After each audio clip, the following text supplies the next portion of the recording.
Watch the numbers and please your banker. Number 19. Financial Yardsticks, Part 1.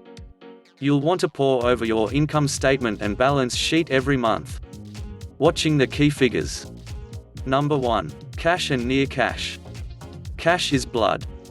It keeps the business alive.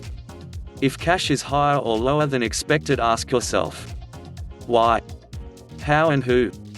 Number 2. Accounts receivable. Any increase or decrease is a warning. Pay attention. If receivables are up, maybe sales are up, or collections are down. If receivables are down, maybe you're collecting faster, or sales are down. Number 3. Inventories. Watch for the changes. Lower may mean you're making more profitable use of the stock. Or there is a misplaced order. Or maybe sales are booming. Higher inventories may signal a decline in sales, or careless ordering. Another business tip from Learn Accounting Fast. Next, current and total assets, plus current liabilities and total debt.